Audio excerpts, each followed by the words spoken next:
One blade is enough for both sections.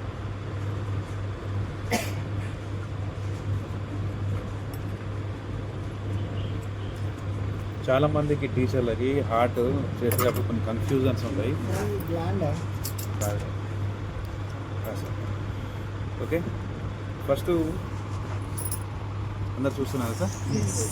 First మనకి heart specimen మన దగ్గరకు ఉన్నప్పుడు మనం ఇలానైనా పెడతాం, మర్చిపోయి ఇలానైనా పెడతాం, కన్ఫ్యూజ్ కావద్దు. ఫస్ట్ మేజర్ పాయింట్ అది.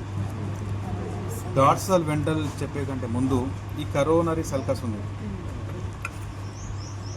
కరోనరీ సల్కస్ ఇది స్లాంట్గా ఉంటుంది. ఇలా ఇక్కడ కూడా కొన్ని కనబడతాయి, ఇంత ప్రామినెంట్గా కనబడతాయి. రైట్, కరోనరీ సల్కస్ ఏ వైపున ఉంటుందో అది మన వెంట్రల్ సల్కస్ ఇలా ఉంటుంది. ఇప్పుడు చూడండి, గుండె కొద్దిగా లెఫ్ట్ వైపు కింద చూడండి టిల్ట్ చేయబడ్డది. ఎస్, అంతేగాని లెఫ్ట్ వైపు లేదండి, కింద కింద కొద్దిగా టిల్ట్ చేయబడ్డది. రైట్, అంతే. దానిని బట్టి చాలామంది టీచర్లు అంటే పాత బుక్లు అలా ఉంది కాబట్టి మనం అలా చెప్పేవాళ్ళం. ఎడమ వైపు లేదు, కరెక్ట్గా పొజిషన్ ఎక్కడంటే 2 lungs బిట్వీన్ మీడియా స్ట్రెయినమ్ అనే ప్రదేశంలో సెంటర్లో ఉంటుంది. కానీ కొద్దిగా దీని అపెక్స్ అనేది లెఫ్ట్ వైపుకు టిల్ట్ చేయబడుతుంది. రైట్, ఇప్పుడు చెప్పండి, ఇది మన వెంట్రల్, ఇది డార్సల్. చూడండి, బేస్ ఇంతకుముందు లంగ్స్లో కింద ఉంది, హార్ట్కి వచ్చేసరికి చూడండి పైన. బేస్ ఆల్వేస్ బ్రాడ్గా ఉంటుంది, ఈ పాయింట్ మర్చిపోతుంది. పై వైపున ఉన్నది ఇది బేస్, కింద నారోగా ఉన్నది అపెక్స్. ఇది వెంట్రల్, ఇది డార్సల్. ఇంకొకటి వెరీ వెరీ ఇంపార్టెంట్, ఇది కరోనరీ సల్కస్ దీన్ని అంటున్నాం కదా, ఇదే లోపల వైపున మనకి ఇంటర్వెంట్రికులర్ సెప్టమ్గా ఉందండి. దాన్ని ఇంటర్వెంట్రికులర్ సెప్టమ్ ఏమన్నా ఉంటే విభాజకం, కణాంతర విభాజకం. రైట్, ఇది ఓకే మేడం, నేను డిసెక్షన్ చేస్తున్నప్పుడు చూపిస్తాను, కొన్ని టెర్మినాలజీ రావట్లేదు. ఇది ఇంటర్వెంట్రికులర్ సెప్టమ్ అంటాము, సెప్టా. ఇది ఏం చేస్తుందంటే రైట్ వెంట్రికల్ లెఫ్ట్ వెంట్రికల్ని డివైడ్ చేస్తుంది. ఓకే, ఇంకొకటి మనకి ఎన్ని ఛాంబర్స్ ఉన్నాయండి? 4 ఛాంబర్స్. ఫస్ట్ 2 వచ్చేసి ఆరికల్. చాలామంది టీచర్లు కన్ఫ్యూజ్ అయ్యేదే ఆరికల్స్ దగ్గర అండి. ఈ భాగాన్ని ఆరికల్స్గా చెప్తున్నారు, కాదండి. పైన చెవుల లాగా ఉన్నాయి చూడండి, ఇది ఇవి ఆరికల్స్ అండి. చిన్నగా ఉన్నాయంటే ఇప్పుడు దానిలో బ్లడ్ లేదు కాబట్టి అది దానిలో బ్లడ్ వస్తే అవి ఉబ్బుతాయి. ఇవి 2 మన ఆరికల్స్. వాల్స్ నెక్స్ట్ స్టార్టింగ్ కాదు, ఇది మన స్టార్టింగ్ పాయింట్కి ఉన్నాం. ఇవి ఆరికల్స్, కర్నికల్. ఈ కింద మొత్తం మనకు కనపడే మొత్తం కూడా వెంట్రికల్స్ అండి. హృదయంలో మనం చూస్తే మ్యాక్సిమం పోర్షన్ అంతా వెంట్రికల్స్. ఓకే, 90% అదే ఉంది. జస్ట్ ఇదే కర్నికల్, ఆరికల్స్. ఇది మొత్తం కూడా మన వెంట్రికల్స్.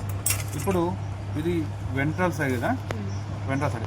ఈ వైపు ఇది రైట్ సైడ్ అండి, ఇది లెఫ్ట్ సైడ్. ఈ రైట్ సైడ్ లెఫ్ట్ సైడ్ని మీరు ఎలా ఐడెంటిఫై చేస్తారండి? జస్ట్ ఇట్లా కింద పెట్టి చిన్నగా ఇట్లా నొక్కండి, thickness of the heart walls. Correct అండి. చూస్తే నార్మల్గా తీయండి, రైట్ సైడ్ గుంట ఎక్కువగా పడుతుంది. అంటే రైట్ సైడ్ హార్ట్ వాల్స్ అనేది పల్చగా ఉంటాయి సార్. ఎందుకు పల్చగా ఉన్నాయని నేను డిస్కస్ చేద్దాం మన అక్కడ దగ్గరికి వెళ్ళినప్పుడు. లెఫ్ట్ సైడ్ అనేది థిక్గా ఉంటుంది, సో మనకి ఎక్కువగా అంత గుంట పడలేదు. రైట్ సైడ్ మాత్రం చూడండి, జస్ట్ ఇట్లా ప్రెస్ చేస్తుంటూనే వెళ్ళిపోతుంది అది finger. Okay, right. Very very very important అండి. నిద్రలో లేపిన అడిగేదాన్ని మనం పిల్లల్ని అంటాం కదా, ఇప్పుడు మనం నిద్రలో లేపిన ఏ టీచర్ అయినా చెప్పగలగాలి ఈ పాయింట్స్. ఏంటంటే వెంట్రల్ సర్ఫేస్లో ఏ బ్లడ్ వెజల్స్ ఉన్నాయి, డార్సల్ సర్ఫేస్లో ఏ బ్లడ్ వెజల్స్ ఉన్నాయి, ఇవి తెలిసే హార్ట్ డిసెక్షన్ ఈజ్ అండి. వెంట్రల్ సర్ఫేస్లో ఉన్నటువంటి బ్లడ్ వెజల్స్ మేజర్గా 2 ఏంటి అంటే అది పల్మనరీ ఆర్టరీ అండ్ అయోటా. ఇక్కడ చూడండి, ఇది వెంట్రల్ సర్ఫేస్. ఇక్కడ మనకి ఇక్కడ ఇదొక ఓపెనింగ్ కనబడుతుంది, ఇక్కడ ఇదొక ఓపెనింగ్. ఈ ఓపెనింగ్ దీని బ్రాంచ్, ఇదొక ఓపెనింగ్ కనబడుతుంది. ఎందుకంటే దీని బ్రాంచ్ అని ఎలా అన్నాను, గ్లాస్ ఆడేసి చూడండి. ఎస్, ఇదొక ఓపెనింగ్ ఉంది, ఇదొక ఓపెనింగ్ ఉంది. ఇది ఏంటిది, ఇది ఏంటిది, పల్మనరీ ఆర్టరీ. ఇది ఎలా చెప్పగలుగుతున్నారు? ఇది పల్మనరీ ఆర్టరీ, ఇది అయోటా. ఇక డార్సల్ అయోటా అని అనొద్దు, సింగిల్ నేమ్ అయోటా. ఇది పల్మనరీ ఆర్టరీ. ఇది సార్ అన్నారు. ఈ వాక్యాన్ని మీరు ఏకీభవిస్తున్నారా? ఇది ఆర్టరీ, సారీ అయోటా, ఇది పల్మనరీ ఆర్టరీ. ఓకే అండి, వెరీ వెరీ ఇంపార్టెంట్. ఇట్లా మనకు బ్లడ్ హార్ట్ పెడితే మన కంటికి కనపడే మొదటి బ్లడ్ వెజల్ ఏంది? పైన ఇది గుండెతో అటాచ్ ఉంది చూడండి. ఫస్ట్ మనకు కనపడే బ్లడ్ వెజల్ పల్మనరీ ఆర్టరీ. ఇలా పెడితే మనకి ఫస్ట్ చూడండి, ఇది ఫస్ట్ మనకు కనపడేది పల్మనరీ ఆర్టరీ. పల్మనరీ ఆర్టరీ కింద ఎగ్జాక్ట్లీగా మనకు అయోటా ఉంటుంది. ఇది మర్చిపోతాం. ఎలా కన్ఫర్మ్ చేయాలి? Glass rod. పల్మనరీ ఆర్టరీ ఎక్కడి నుంచి వస్తుంది? రైట్ వెంట్రికల్ నుంచి. అయోటా ఎక్కడి నుంచి వస్తుంది? లెఫ్ట్ వెంట్రికల్ నుంచి. జస్ట్ ఏం లేదు, గ్లాస్ రాడ్ వేయండి, జస్ట్ ఇలా స్క్రోల్ చేయండి. రైట్ వెంట్రికల్ ఇది పోదుగా గ్లాస్ రాడ్, ఎందుకంటే సెప్టమ్ ఇది రైట్ సైడ్, ఇది లెఫ్ట్ సైడ్. నేను అన్నాను ఇది పల్మనరీ ఆర్టరీ. మర్చిపోతుంది, ఈ పాయింట్ బాగా మైండ్లో పెట్టుకోండి. మనకు ఫస్ట్ కనబడే బ్లడ్ వెజల్స్ పల్మనరీ ఆర్టరీ, దాని కింద మనకు అయోటా ఉంటుంది. Pulmonary artery glass rod insert చేస్తే అది ఎటు వెళ్ళింది? Right ventricle. ఇప్పుడు మనం ఇందులో కూడా గ్లాస్ రాడ్ వేద్దాం. ఎక్కడికి వెళ్ళాలి? ఇది అయోటా.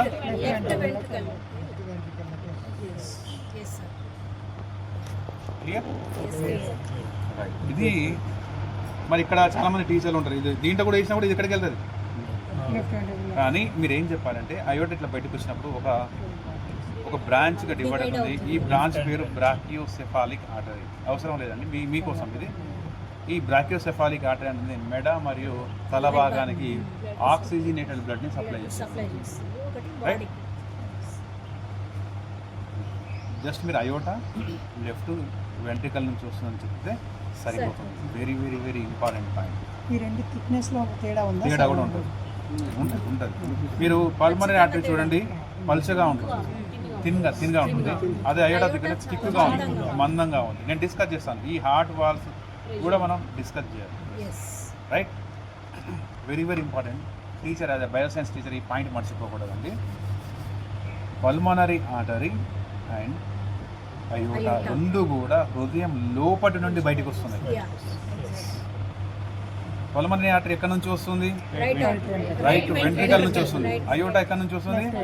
లెఫ్ట్ వెంట్రికల్ నుంచి. అంటే రెండు కూడా హృదయం లోపటి నుండి బయటకు వస్తున్నాయి.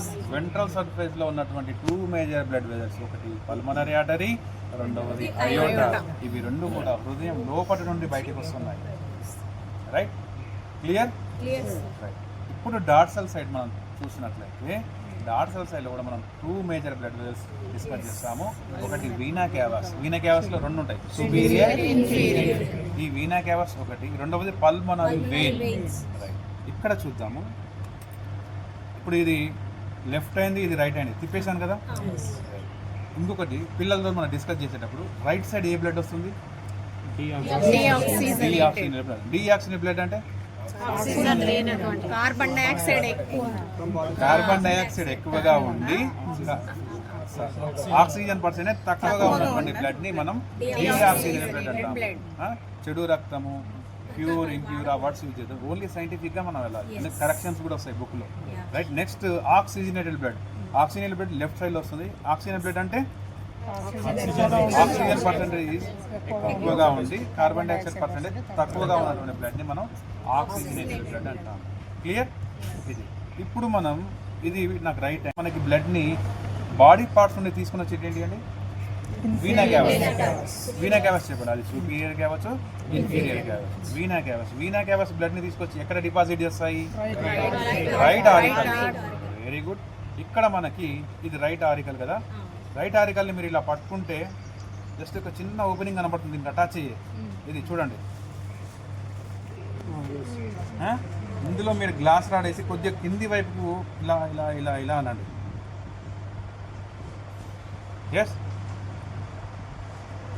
ఇప్పుడు ఇక్కడ చూడండి, ఇది సుపీరియర్ వేనా కేవా అండి, ఇది inferior vena cava. Superior and inferior vena cava deoxygenated బ్లడ్ని డిఫరెంట్ బాడీ పార్ట్స్ నుండి కలెక్ట్ చేసి తీసుకొచ్చి ఎక్కడ డిపాజిట్ చేస్తుంది? Right auricle. Yes, simple. మీకు బయటికి వస్తే ఇంకా బ్రాంచెస్ స్టార్ట్ అవుతాయి, ఎందుకంటే అది మల్టిపుల్గా డివైడ్ అవుతాయి. అందుకే దగ్గరికి కట్ చేసుకోండి, మీకు క్లారిఫై పెరుగుతుంది. ఇంతకుముందు అదే చూసాను, ఇంకా ఎక్స్ట్రా ఫ్యాట్ కానీ అని మెంబ్రెన్స్ నీట్గా కట్ చేయండి. మొత్తానికి ఈ ఆరికల్స్ ఎగిరిపోయేటట్టు కట్ చేద్దండి. అంటే అది మన మైండ్లో ఉండాలి. ఎప్పుడైనా కూడా మీరు ఒకవేళ పిల్లల ముందు కానీ, కాంప్లెక్స్ మీటింగ్లలో కానివ్వండి, లేకపోతే హయ్యర్ అఫీషియల్స్ ముందు కానీ డిసెక్షన్ చేసే ముందు ఒకసారి మనం మన ఇంట్లో చేయడం బెటర్. ఒకసారి మన ఇంట్లో కూర్చొని నిదానంగా ఓపికగా 1-2 సార్లు చేయండి. ఒక్కసారి ప్రాక్టికల్ సక్సెస్ అయితే ఆ ప్రాక్టికల్ మిమ్మల్ని విడిచిపెట్టి పోదుగా ఎనీ టైం మీరు చేసిన అది సక్సెస్ అవుతుంది. ఇంకొకటి ప్రాక్టికల్ ఫెయిల్ అయితే ఎప్పుడు నర్వస్ కావద్దండి, ఇంకొకసారి చేసే ప్రయత్నం చేయండి. చాలామంది టీచర్లు చేసే మిస్టేక్ ఏంటంటే ప్రాక్టికల్ అది రాకపోవడం, రిజల్ట్స్ సరిగ్గా కనపడకపోతే సార్ చూడండి సుపీరియర్ వేనే కదా ఇన్ఫీరియర్, ఇది కూడా ఇలా పెట్టి చూపించండి. ఎందుకంటే ఇన్ఫీరియర్ వేనే కదా ప్రదేశం నుండి బయటికి వెళ్తుంది. సుపీరియర్, ఇన్ఫీరియర్ ఈ రెండు కూడా డీఆక్సిజన్ బ్లడ్ని తీసుకొచ్చి రైట్ ఆరికల్లో డిపాజిట్ ఇస్తున్నాయి. ఇక్కడ మనం లెఫ్ట్ సైడ్లో మనం లెఫ్ట్ ఆరికల్కి దగ్గరలో చూడండి చిన్న ఓపెనింగ్ కనబడుతుంది. ఇది పల్మనరీ వెయిన్. ఇది పల్మనరీ వెయిన్. ఇది తీసుకొచ్చి లెఫ్ట్ ఆరికల్లో బ్లడ్ని ఆక్సిజన్ బ్లడ్ని డిపాజిట్ చేస్తుంది. ఇక్కడ వెరీ వెరీ ఇంపార్టెంట్ పాయింట్ ఏంటంటే మనకి డార్సల్ సైడ్లో ఉన్నటువంటి 2 మేజర్ బ్లడ్ వెల్స్, ఒకటేమో వీనా కేవాస్, రెండవది పల్మనరీ వెయిన్. ఇవి రెండు కూడా బయటి వైపు నుండి హృదయం లోపలికి వస్తున్నాయి.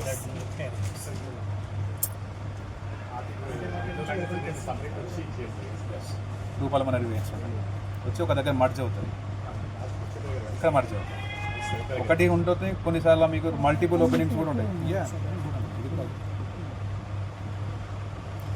ఓకే, మల్టిపుల్ ఓపెనింగ్స్ కనబడుతుంది. మీరు స్ట్రాయిస్ చూడండి, 2 ఉంటాయి. కొన్ని స్పెసిమెన్లో కట్ అయ్యి ఒకటే కనపడుతుంది, మొత్తం ఒకటే కనపడుతుంది. ఇంతవరకు కట్ చేసి పెద్ద హోల్ కనపడుతుంది కదా, కన్ఫ్యూజ్ కావచ్చు. జస్ట్ లేకపోతుందా ఇదంతే. పిల్లలకు కావాల్సింది ఏంటంటే అది లెఫ్ట్ పల్మనరీ వెయిన్ లెఫ్ట్ ఆరికల్లో డిపాజిట్ చేయాలి. ఇక్కడ మనకి 2 ఓపెనింగ్స్ ఉన్నాయి, పల్మనరీ వెయిన్స్ 2 ఉంటాయి. ఓకే, 2 లంగ్స్ నుండి 2 లంగ్స్ నుండి రావాలి కదా. ఒక లంగ్ నుండి మీరు మైండ్లో పెట్టాలి. ఇదొకటి పల్మరీ వెయిన్ 2 ఉన్నప్పుడు పల్మరీ ఆర్టరీస్ కూడా 2 ఉంటాయి. 2 బ్రాంచెస్లో పెరుగుతుంది. క్లియర్? మీరు ఒక లంగ్ కాదు, అది 2గా డివైడ్ అవుతుంది గుర్తుపెట్టుకోండి. ఈచ్ లంగ్ ఒక పల్మనరీ ఆర్టరీ అయినా పల్మనరీ వెయిన్ అయినా 2గా డివైడ్ అవుతుంది. క్లియర్? ఇప్పుడు ఇంపార్టెంట్ పాయింట్ ఏంటంటే superior vein cava and pulmonary veins అనేవి ఎక్కడి నుంచి వస్తున్నాయి? బయటి వైపు నుండి హృదయం లోపలికి వస్తున్నాయి. క్లియర్? మన వెంట్రల్ సర్ఫేస్లో హృదయం నుండి బయటికి వెళ్తాయి. ఓకే, ఇది మన ఎక్స్టర్నల్ స్ట్రక్చర్ ఉండేది. ఇంకొక విషయం ఏంటంటే రైట్ సైడ్ రైట్ ఆరికల్ నుండి రైట్ వెంట్రికల్లోకి బ్లడ్ పోతున్నప్పుడు మధ్యలో ఒక వాల్స్ ఉంటాయి. రైట్ సైడ్ ఏముందండి? ట్రైకాస్పిడ్ వాల్, అంటే 3 పత్రాలు ఉంటాయి, 3 లేయర్స్ ఉంటాయి. Tricuspid wall. అదే లంగ్లో రైట్ సైడ్ ఎన్ని లోబ్స్ ఉన్నాయి? 3 లోబ్స్. అది మర్చిపోవద్దు, చిన్న కనెక్షన్ పెట్టుకుని గుర్తుపెట్టుకుని కోడ్ లాగా. లంగ్స్లో లెఫ్ట్ సైడ్ ఎన్ని లోబ్స్ ఉన్నాయి? 2 లోబ్స్. ఇక్కడ కూడా లెఫ్ట్ ఆరికల్ లెఫ్ట్ వెంట్రికల్కి మధ్యలో మనకి మిట్రల్ వాల్ ఉంది, బైకాస్పిడ్ వాల్. బైకాస్పిడ్ వాల్ అంటే 2, రైట్? ఈ what is the function of the main valves? Valves యొక్క function prevent the back flow. అంటే యూని డైరెక్షన్లో పై వైపు నుండి కింది వైపుకి వెళ్ళడం కోసం, అంటే ఒక డైరెక్షన్లో అలౌ చేసే blood. Yes, prevent the back flow of the blood. Okay, right. ఇప్పుడు మనం డిసెక్షన్ చేయాలి. చాలామంది టీచర్లు అడగవచ్చు డిసెక్షన్ ఎలా చేయాలి. నేను వెంట్రల్ సర్ఫేస్ పైన ఉండేటట్టు పెట్టి చేస్తున్నాను. ఓకే, ఇంతకుముందు మనం లంగ్స్కి ఎట్లా చేసాము? డార్సల్. ఎందుకు చేసాము? ఇన్కంప్లీట్ ఉంది కాబట్టి అక్కడ నుండి మనకి ఈజీగా కట్ అవుతుంది కాబట్టి మనం చేసాం. ఇక్కడ అటువంటి లేదు కాబట్టి నేను వెంట్రల్ సర్ఫేస్ నుండి చేసి జస్ట్ ఓపెన్ బుక్ని ఓపెన్ చేసి ఎలా ఉంటుంది ఇలా, రైట్? ఇక్కడ మనం ఇంటర్నల్ స్ట్రక్చర్లో 2-3 పాయింట్స్ చూస్తాము. ఒకటి thickness of the heart walls, రెండవది ఇంటర్వెంట్రికులర్ సెప్టమ్, మూడవది మనకి వాల్స్. ఎస్, ఇంకొక చిన్న పాయింట్ సార్, నేను చెప్పండి నేను కూడా నేర్చుకున్నాను. కరోనరీ బ్లడ్ వెజల్స్ హార్ట్కు బ్లడ్ సప్లై. కరోనరీ ఆర్టరీస్ ఇవి what is the use of హృదయ కండరాలకు కూడా మీరు బ్లడ్ సప్లై చేయాలి కదా, చేయాలి కదా. అదే ఓకే కరెక్ట్ అండి. చెప్తాను మేడం చెప్పిన పాయింట్ ఏంటంటే ఇవి ఉన్నాయి కదా కరోనరీ ఆర్టరీస్, ఈ హృదయ కండరాలకు కూడా బ్లడ్ సప్లై చేయాలి బ్లడ్ సప్లై. అంతేనా? ఎస్.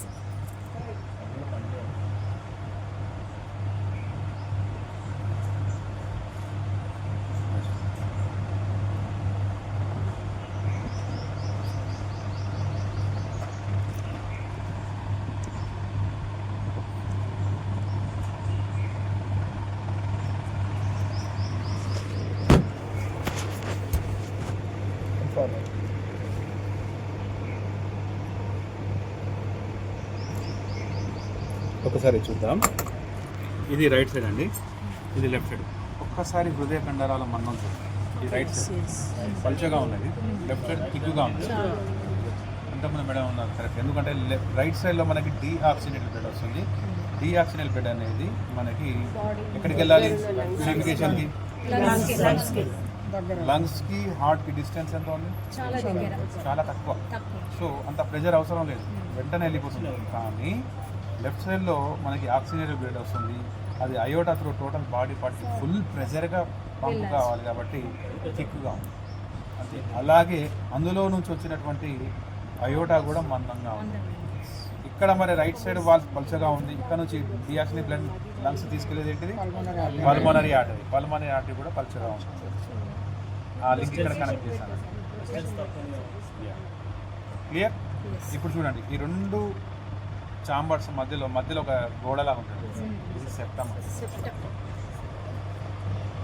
దీనికి మధ్యలో ఉంటుంది. ఓకే, సో మనం ఏం చేయాలి? ఈ సెప్టమ్ని కూడా కొద్దిగా కట్ చేయాలి.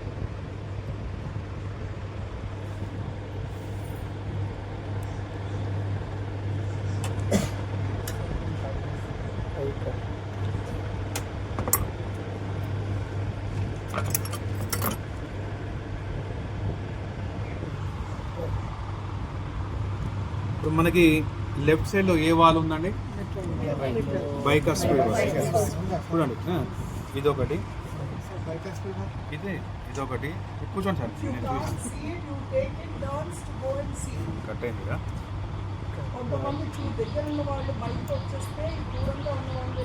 కట్ అయిందండి నార్మల్గా. ఇది అటాచ్ చేయబడింది. ఇది ఇదొకటి, ఇదొకటి. దీన్ని నేను రెండు కలుపుతాను. బ్రేక్ అయింది. చూడండి సార్, మెంబ్రెయిన్. ఇది మెంబ్రెయిన్. ఈ మెంబ్రెయిన్ దేనికి అటాచ్ చేయబడుతుంది అంటే ఇవి కార్డియా టెండెన్ అంటాము. ఈ కార్డియా టెండెనే అటాచ్ చేయబడే ఈ మజిల్స్ మనం పాపులరీ మజిల్స్ అంటాం. పాపులరీ మజిల్స్, కార్డియా టెండెనే అండ్ ఇవి మెంబ్రెయిన్స్. లెఫ్ట్ సైడ్లో ఇట్లా 2 మెంబ్రెయిన్స్ ఉంటాయి. ఇదొకటి, రెండు.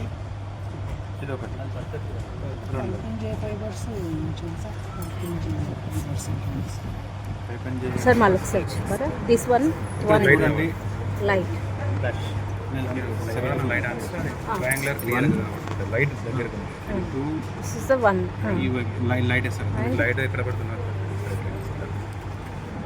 కొంతమంది చూసేదండి దగ్గరకు వచ్చి, నేను అందరికీ చూసాను. ట్రయాంగులర్ షేప్, ఇదొకటి ట్రయాంగులర్ షేప్ అవుతుంది. ఈ వైపు ట్రయాంగులర్ షేప్. ఓకే, 1 2 3 చూసిన వాళ్ళేనా సార్? ఎందుకంటే